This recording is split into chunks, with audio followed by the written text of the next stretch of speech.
dans le moment, je dis non, je déteste être maman.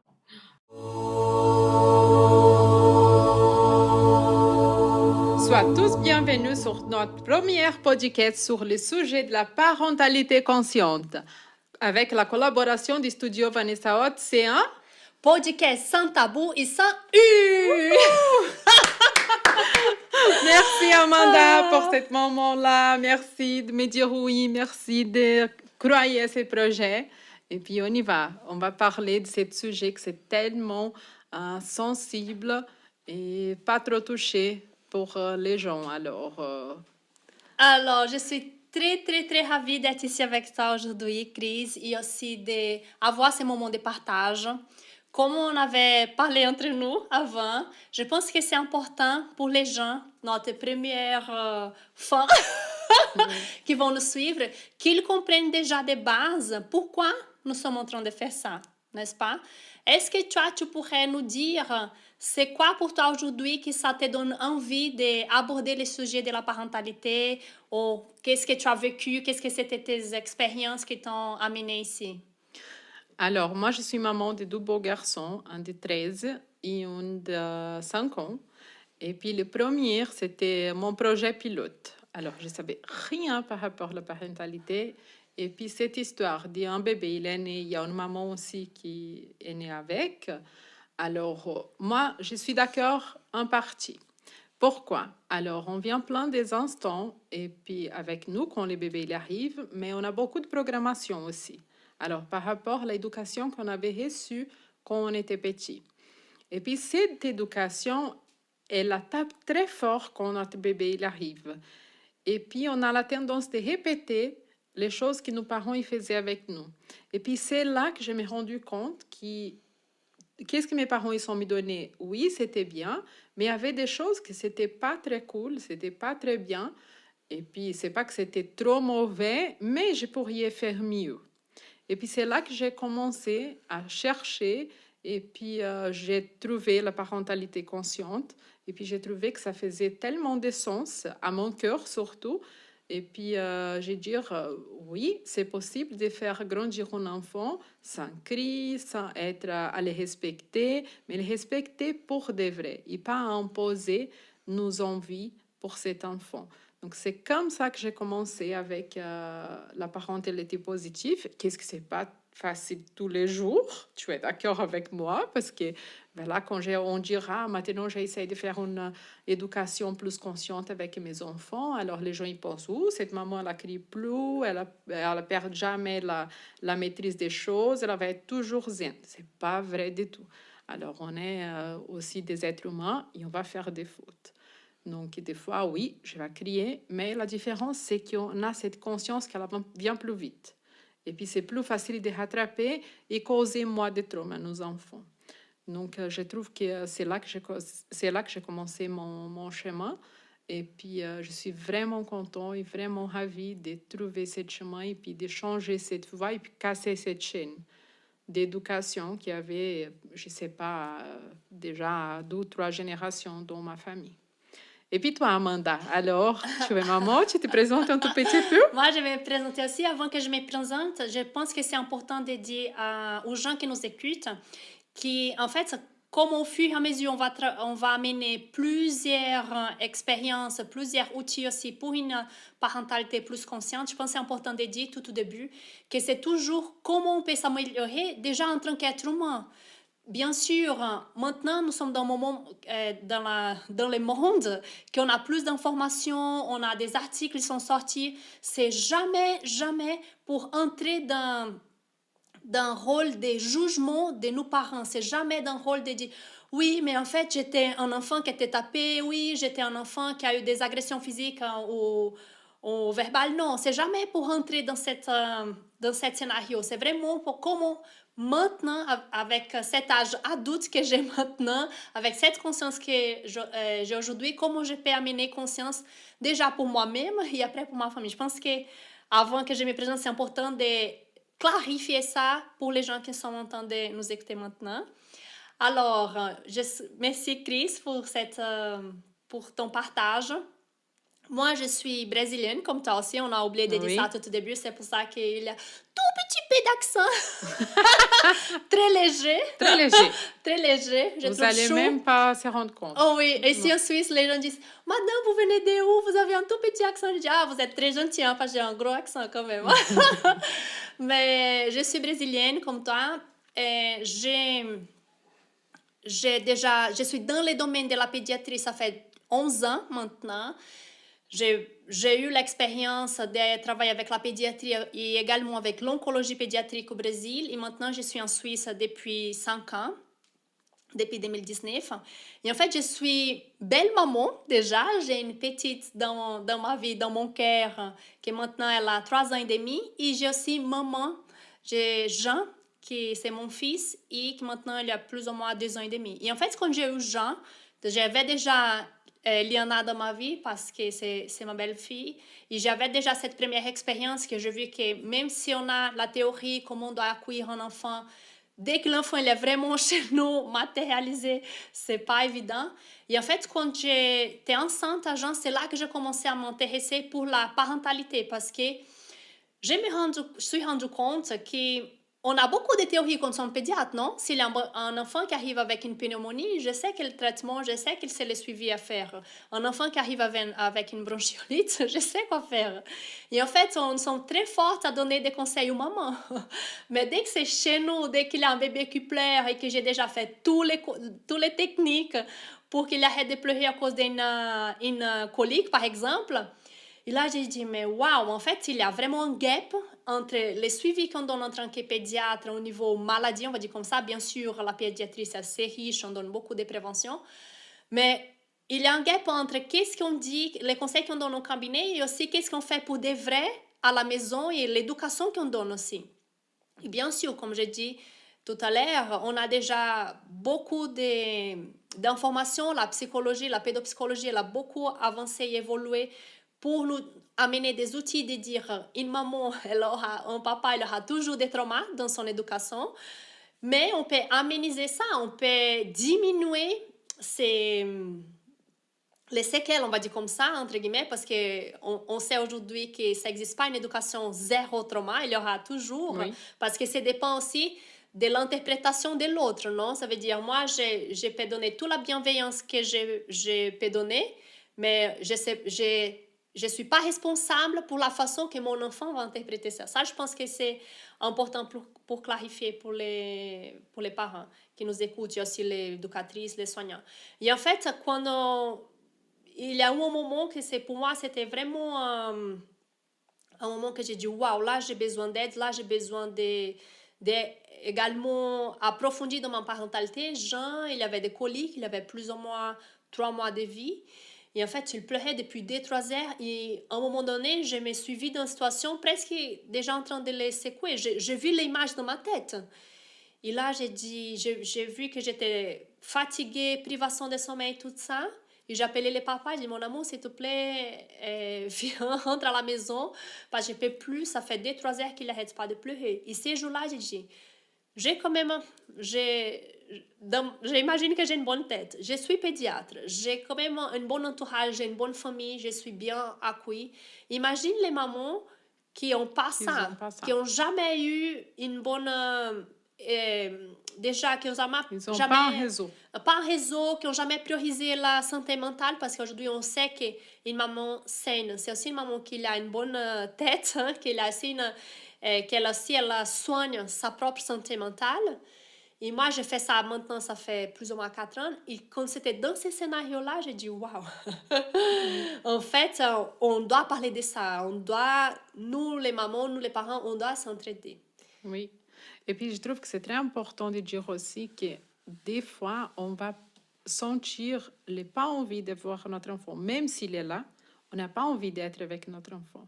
Alors moi, ça se passait, j'ai vécu un moment où j'ai été tellement fatiguée comme toi. Antoine, il avait à peu près 1 an, et puis il était un enfant qui était très agité, c'était un enfant qui n'était pas tranquille, il y avait beaucoup d'énergie. Et puis, un jour, quelqu'un il m'a demandé, ça va, Chris, la vie de maman, alors t'es content et tout ça, c'est ton premier enfant. Et puis moi, comme par hasard. Et puis, dans le moment, j'ai dit non, je déteste être maman. Et en même temps que j'ai parlé, je voulais juste ramasser tout de nouveau parce que je dis, oh, qu'est-ce qu'elle va penser de moi? Et puis, la personne, elle était vraiment magnifique parce qu'à place de me juger, elle m'a embrassée et puis elle a dit, tu sais, ça, c'est très normal. C'est vraiment la plus grande partie des mamans, elles sont ça, mais elles n'ont pas le courage de parler. Et puis, on a besoin de parler de ça parce que c'est normal aussi avoir des moments qu'on n'est pas content d'être maman, qu'on se trouve pas une bonne maman, on déteste vraiment ce moment-là. Et puis, c'est normal. Comment on va aimer être maman si un bébé il pleure tout le temps? Alors, tu es fatigué, tu es privé de manger comme il faut, tu es privé même de faire une douche comme il faut. Alors, parce qu'il y a ça aussi. On rentre dans la douche, on a l'impression toujours que le bébé il pleure, même s'il ne pleure pas. Et puis, on fait tout vite parce qu'on a l'impression que le monde est en train de finir dehors. Et puis, il y a des moments que ça va être comme ça.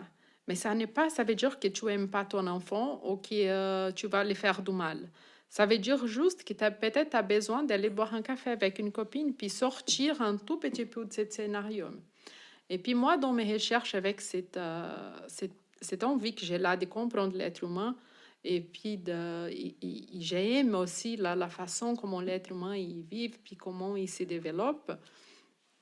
Alors moi, la première chose que j'ai compris, c'est pour que mon enfant il est bien, moi je dois être bien. Alors les choses, ils commencent dans moi-même et pas dehors. C'est pas à l'extérieur. Et puis là, c'est le mouvement le plus compliqué de se faire. Parce qu'on doit regarder qu'est-ce qu'il y a dans nous-mêmes. Alors, et là, on doit être très courageux. Pas seulement de regarder, mais de ne pas se juger et puis s'embrasser. Et dire, oui, ok, je déteste, comme par exemple à cet exemple-là, je déteste être maman, mais pourquoi? Alors, qu'est-ce qu'il y a dans moi qui ne va pas? C'est quelle est la situation qui a provoqué tout ce déconfort qui est dehors? Alors, pourquoi cet enfant, il n'est pas assez bien? Qu'est-ce que j'ai fait que cet enfant, il réagisse de cette façon-là? Et puis ça, c'est un travail qui est continu, il ne s'arrête jamais. Et puis, il est très difficile. C'est très difficile de le faire parce qu'on doit, à ce moment, alors on a cette tendance de se mettre à la place des victimes. Ah, mais je n'ai pas trop reçu d'amour de mes parents. Alors donc, c'est pour ça que je suis très énervée avec mon enfant. Donc là, on essaye de se mettre à la place des victimes parce que être victime, c'est un plaisir, c'est beau. C'est vraiment, c'est bien d'être dans cette place-là. Mais c'est pas exactement les bons endroits. Parce que si on arrive à se regarder et puis de pardonner les gens qui sont passés avant, parce qu'on doit, exactement comme tu as bien dit avant, ils ont fait qu'est-ce qu'ils pourraient faire. Ils ont nous donné qu'est-ce qu'ils pourraient nous donner avec les outils qu'ils avaient à ce moment-là. Chris, je trouve très bien comment tu as mené cette question aussi de l'expectative. Parce que plusieurs fois, on a dans notre tête que oui, j'aurai un enfant, c'est la vie en rose, moi je vais devenir une maman Disney.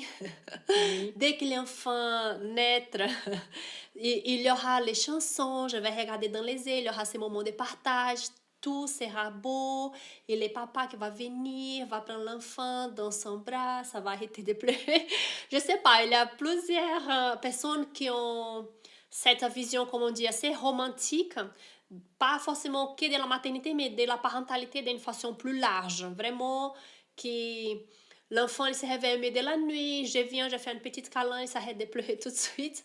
Et en fait, c'est pas forcément ça, en fait, parce que dès qu'on a un enfant, déjà, si on se connaît pas bien, on va, d'une façon inconsciente, déjà projeter toutes nos peurs, toutes nos craintes.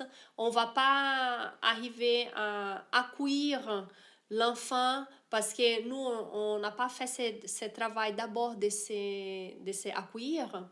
Et qu'est-ce que je vois aujourd'hui, c'est que dans ce scénario-là, on casse un peu l'expectative qu'on pensait que ce sera tout bien, que ce sera la vie en rose. Et dès qu'on a un enfant là, que dans notre vie, et je me sens perdue, ou moi aussi j'ai des expectatives en tant que papa, en tant que maman, pour faire bien, pour répondre à ses besoins, mais je n'arrive pas. Et là, je vois qu'il y a beaucoup de gens qui se sentent vraiment mal dans leur peau. Ils se sentent qu'ils ne sont pas capables, qu'ils ne vont pas réussir à être un bon papa, une bonne maman. Et là, ça peut venir vraiment une idée un peu comme une certaine culpabilité qui est en train de grandir et aussi un jugement énorme vers soi-même. Qu'est-ce que toi, tu pourrais donner comme outil ou donner comme suggestion pour sortir? Parce que tout à l'heure, tu parlais aussi un peu de victimisme, qu'on sait, ah oui, c'est victimisme, mais aussi un peu de culpabilité, non? Et qu'est-ce que tu proposes à ces gens-là pour pouvoir sortir de ces scénarios? Alors déjà, il faut comprendre que chaque personne, c'est unique. Alors, donc, quand on recevoir un enfant, alors lui, il est unique. Ça n'est pas, ça veut dire, et puis les papas et les mamans qui ont plus d'un enfant, ils savent de ça. Qui est un enfant, il est complètement différent de l'autre. Des fois, on a un qui est très agité, et puis l'autre qui est très calme, que c'est la paix en personne. Et puis, des fois, ça vient un troisième qui ça mélange les deux choses, et puis voilà. Donc, chacun, il est unique. Et puis, comme nous, on est unique. La culpabilité, je trouve que ça fait partie de l'être humain. À chaque fois qu'on fait quelque chose qui n'est pas bien, on va se culpabiliser. Qu'est-ce que c'est l'important? C'est d'apprendre à s'embrasser. Et puis de comprendre que, comment être humain, nous, on va faire des erreurs. On va faire des erreurs et tout va bien. L'important, c'est qu'on arrive à prendre la conscience de cette situation et quand la situation elle est trop grave, pas seulement se pardonner, mais aussi avoir le courage d'aller parler avec notre enfant par rapport à ce qui s'est passé. Par exemple, alors moi, je suis dans une situation et puis mon enfant, il fait des bêtises, puis il est tellement énervé que moi, je pars vers la fessée. On sait qu'on ne doit pas le faire, mais alors, ça arrivait. Et puis après, je me culpabilise parce que je sais que je ne dois pas le faire, je sais qu'il y a une loi qui protège cet enfant, et puis que ce n'est pas bien, et que ça peut amener des traumas à cet enfant. Alors, d'abord, on doit se pardonner, on doit se dire, oui, je l'ai fait, ok, tout va bien, alors je dois travailler pour plus le faire. Et puis, regardez toujours la sensation qu'on a dans les moments. La sensation physique, elle a dit beaucoup par rapport à ce qu'on est en train de faire. Et puis, juste après, il faut attendre aussi que les choses se calment. Après, on va parler avec l'enfant. Tu sais, qu'est-ce que je t'ai fait? C'est pas bien du tout. Je suis vraiment désolée. Mais maman, elle était tellement maman au papa, aux grand-mères. Alors, parce que c'est pas quelle maman et papa dans l'éducation d'un enfant. J'ai été tellement énervée que moi, je n'arrivais pas à me réguler dans moi-même et puis j'ai parti vers toi. Donc, c'est pas bien. Qu'est-ce que j'ai fait? Je suis vraiment désolée. Et puis, on va essayer de ne plus le faire. Si on n'est pas capable de faire, de ne plus, on ne doit pas le faire une deuxième fois. Mais je sais aussi que pour les gens qui ont cette habitude, c'est difficile. Alors, il ne faut pas dire à l'enfant, je ne vais plus jamais le faire. Parce que là, on crée des histoires dans la tête de l'enfant, je ne comprends pas, alors elle m'a dit qu'elle ne l'a fait pas, mais tout d'un coup, alors, elle l'a fait. Donc, il faut au moins essayer ensemble. Tu peux me rappeler, et ça, c'est une tactique qui fonctionne hyper bien. Demande à l'enfant de te rappeler. Oups, tu avais me promis que tu allais plus faire ça, ou tu me fais mal. Et puis, c'est mettre aussi à la place de l'enfant. Qu'est-ce que j'allais sentir quand j'étais petit? Parce que normalement, les gens qui donnent des fessées, ça veut dire qu'ils sont des fessées aussi quand ils étaient petits. Alors, qu'est-ce que j'ai senti quand ma maman ou mon papa me donnaient des fessées? C'était quelle la sensation? Alors, c'est un peu comme si on essaye toujours de donner, on donne toujours à l'autre qu'est-ce qu'on avait reçu, mais c'est comme si on essaye de se venger de qu'est-ce qu'on a eu. Alors, et puis la partie plus fragile, c'est les enfants. Moi, je dis toujours, les enfants, c'est le cerveau qui est en formation. Et nous, on est le cerveau mature. On va toujours gagner d'un enfant. Et quand on arrive à donner une fessée, ça veut dire qu'on a déjà passé plusieurs étapes. Alors, cet enfant, il a une capacité de discussion tellement bien, en général, c'est ça. Il arrive à faire un discours excellent que ça énerve tellement la personne qui est en train de le garder qu'elle va passer à la unique chose qu'elle va gagner dans ce moment-là, qui c'est l'agression physique. Donc, malheureusement, c'est comme ça que les agressions physiques elles arrivent. Et puis là, on a parlé des choses plus graves, mais ça peut être aussi un cri qui c'est un peu moins grave, mais ça arrive plus souvent Alors, tu dis, oh, je ne vais pas crier, mais j'écris. Alors, c'est pardonner, c'est s'accueillir, c'est s'embrasser et dire, oui, je l'ai fait, et assumer. Parce que quand on assume, on arrive à régler les problèmes. Mais si je ferme les yeux, puis je dis, bon, j'ai crié, mais c'est bon, c'est fait, maintenant c'est fait, tant pis.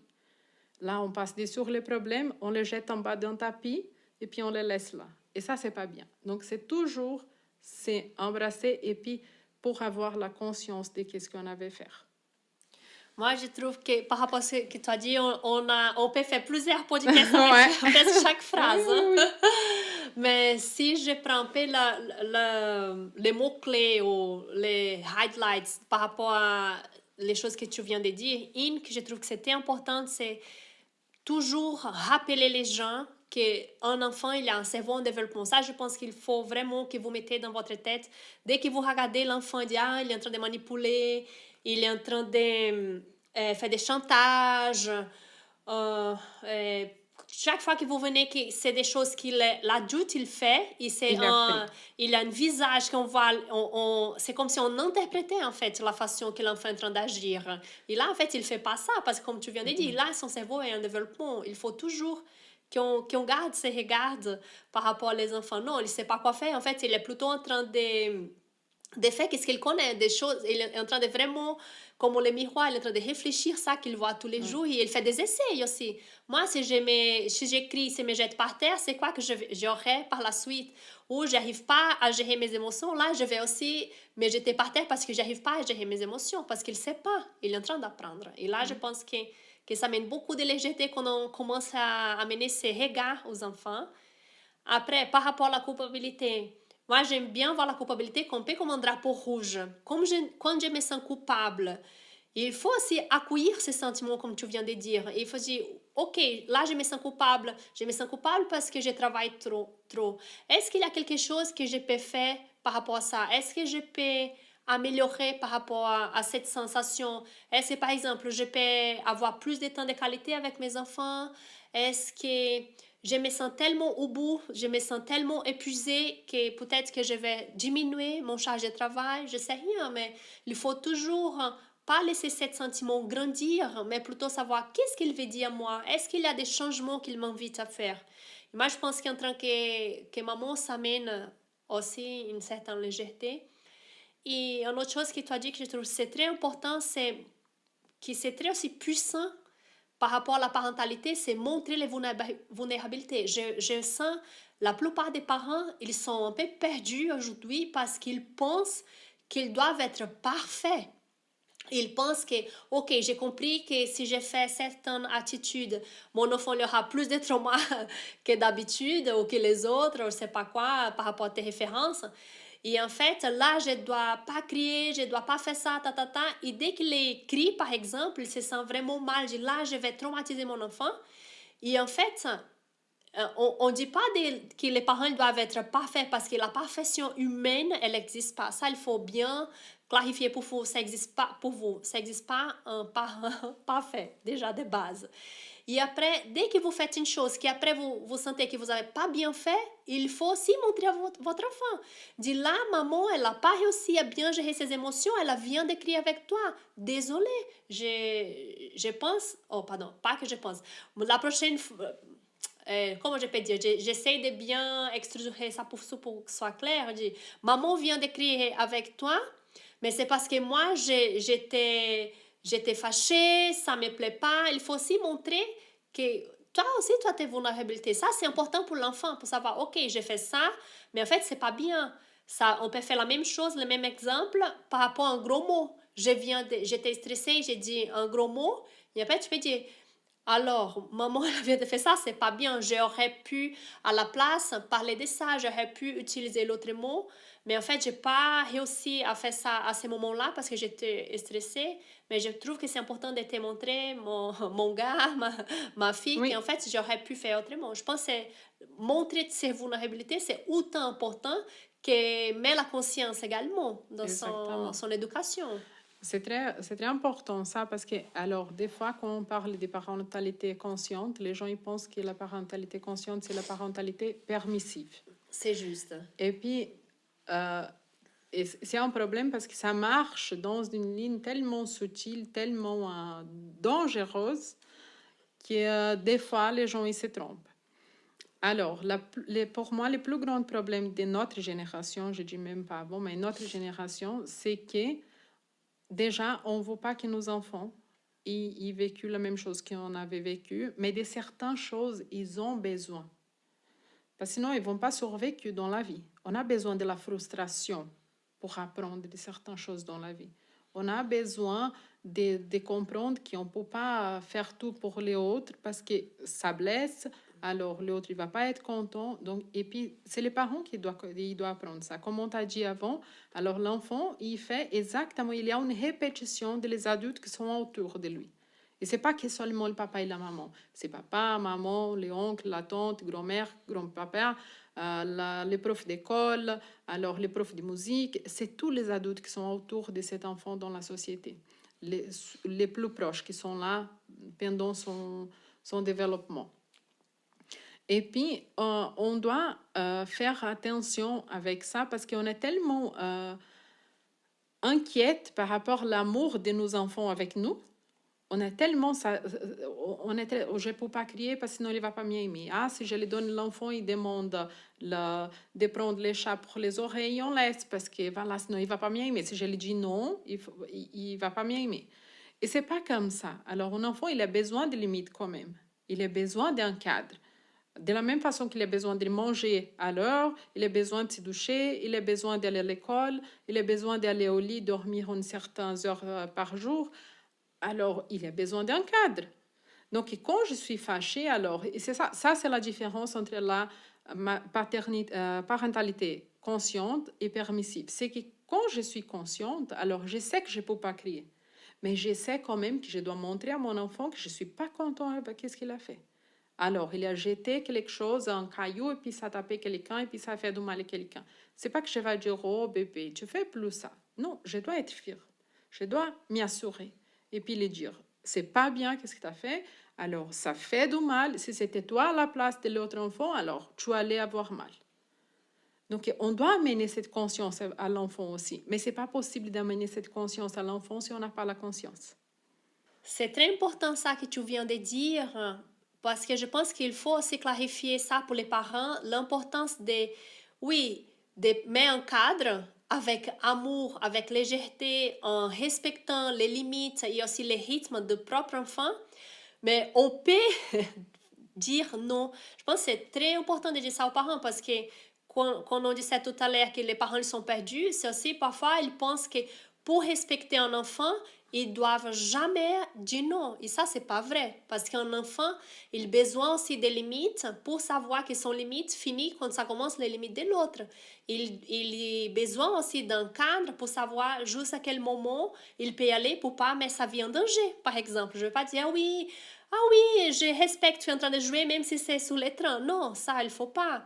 Et c'est là aussi que c'est important de dire que l'enfant, il doit être prêt pour vivre en société, pour vivre avec des autres humains. S'il pense qu'il peut taper ou qu'il peut faire n'importe quoi aux autres, ça, il n'est pas prêt pour vivre en société. Et je pense que c'est aussi à nous, les parents, de faire cette réflexion jusqu'à quel moment je suis en train de préparer mon enfant pour vivre et respecter. Bien sûr, les respectant son rythme, mais aussi dans un cadre sécure.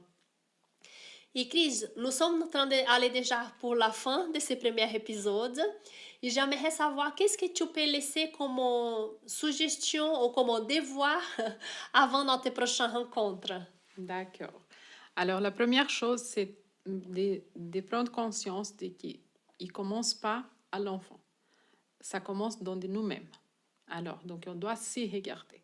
Alors, ça ne sert à rien de vouloir arranger les choses directement avec l'enfant. Non, l'enfant, il est juste un reflet de ce qu'on est en train de lui donner.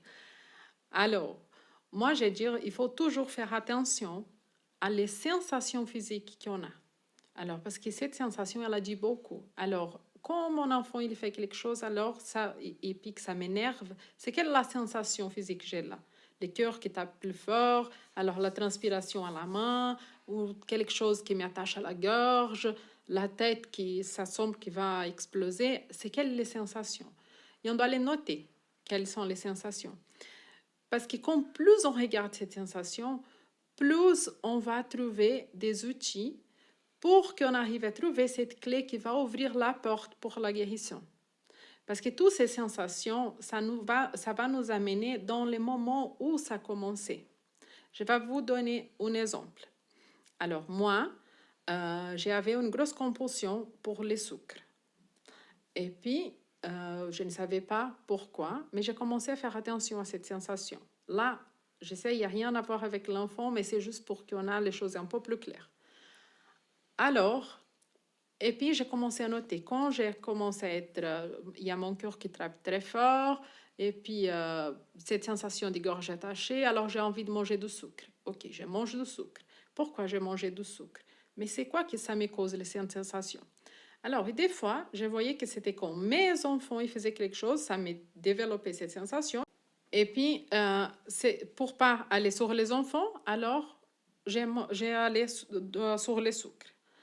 Et puis, chaque fois que ça m'est arrivé, alors j'ai noté les sensations. Aujourd'hui, j'ai mangé du sucre, puis avant de manger, j'ai eu la sensation telle, telle et telle.